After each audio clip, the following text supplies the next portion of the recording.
आज हम अय्यूब 5 उसका 19 से 27 पर गहराई से विचार करेंगे।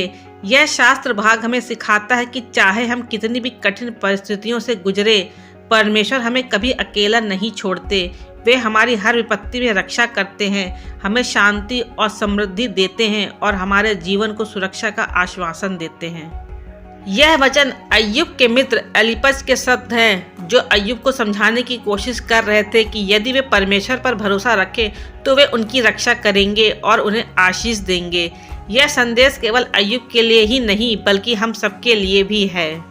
अब आइए इस भाग को गहराई से समझने का प्रयास करते हैं, यानी कि इसको विस्तृत रूप में जानते हैं। पहला, परमेश्वर विपत्तियों से हमारी रक्षा करते हैं।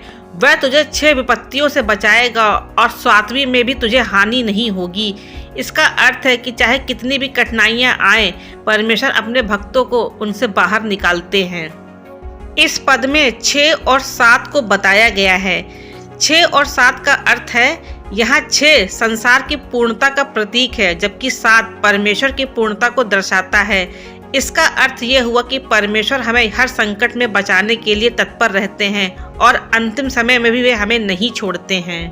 अकाल और युद्ध में भी रक्षा, यह दर्शाता है कि जब संसार में कठिन समय आएगा तब भी परमेश्वर अपने लोगों को सुरक्षित रखेंगे, चाहे वह भोजन की कमी हो, आर्थिक संकट हो या युद्ध की स्थिति हो। जो लोग परमेश्वर पर भरोसा रखेंगे वे बचाए जाएंगे। हमारे जीवन में कई बार समस्याएं आती हैं, पारिवारिक कठिनाइयां, आर्थिक संकट, स्वास्थ्य संबंधी परेशानियां, लेकिन हमें कभी भी हतोत्साहित नहीं होना चाहिए। परमेश्वर हमें इन सबसे बाहर निकालने की शक्ति रखते हैं। दूसरा, अन्याय और बुरी जबान से सुरक्षा। तू कुटिल भाषा से छुपा रहेगा और जब विनाश आएगा तब तू न डरेगा। इसका अर्थ है कि जब लोग हमारे विरुद्ध झूठे आरोप लगाएंगे, हमारी निंदा करेंगे या हमें हानि पहुंचाने का प्रयास करेंगे, तब भी परमेश्वर हमारी रक्षा करेंगे। झूठ और निंदा से सुरक्षा। इस संसार में बहुत से लोग झूठ और छल कपट का सहारा लेते हैं। कई बार हमें ऐसी परिस्थितियों का सामना करना पड़ता है जब लोग हमारे खिलाफ बोलते हैं, लेकिन हमें घबराने की जरूरत नहीं है, क्योंकि परमेश्वर हमारी ढाल है। अकाल और विनाश से भय मुक्ति। जब दुनिया में कठिन समय आता है तब भी जो लोग परमेश्वर पर विश्वास रखते हैं वे निडर रहते हैं। वे जानते हैं कि परमेश्वर उनकी देखभाल कर रहे हैं। प्रकृति से मेल मिलाप। तू मैदान के पत्थरों से संधि बांधेगा और बनाए पशु भी तेरे साथ मेल से रहेंगे। इसका तात्पर्य यह है कि जब हम परमेश्वर की शरण में होते हैं तो पूरी सृष्टि हमारे पक्ष में होती है। हमें कभी भी संसार के बुरे लोगों से डरना नहीं चाहिए। अगर हम परमेश्वर के साथ हैं तो वे हमें हर प्रकार की निंदा, अन्याय और बुरी परिस्थितियों से बचाएंगे। तीसरा, जीवन की सुरक्षा और आशीर्वाद। तू अपने डेरों को शांति से देखेगा और अपनी भेड़शाला में कोई वस्तु घटती हुई न पाएगा। इसका मतलब है कि जो व्यक्ति परमेश्वर के साथ चलता है उसका जीवन शांति से भरा रहेगा।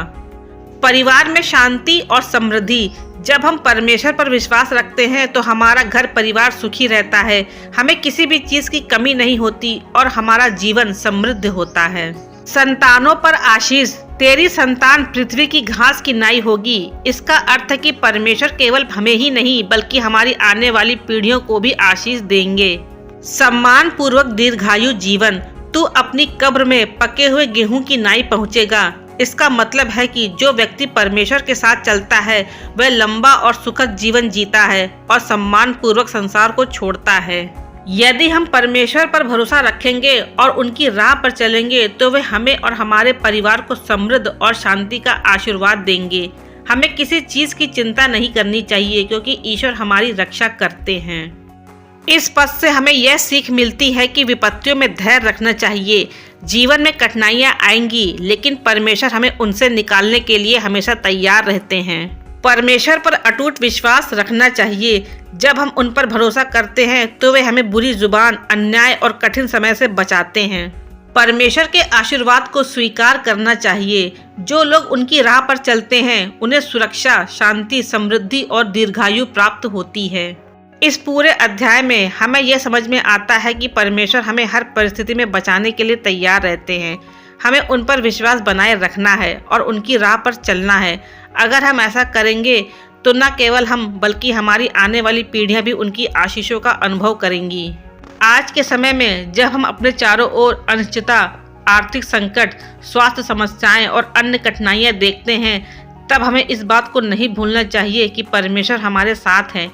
हमें हिम्मत और धैर्य बनाए रखना है और अपने जीवन को परमेश्वर की उपस्थिति में अनुभव करना है। हम प्रार्थना करें कि परमेश्वर हमें सदा अपने मार्ग पर बनाए रखें और हमें हर विपत्ति से बचाते रहें। आमीन। धन्यवाद।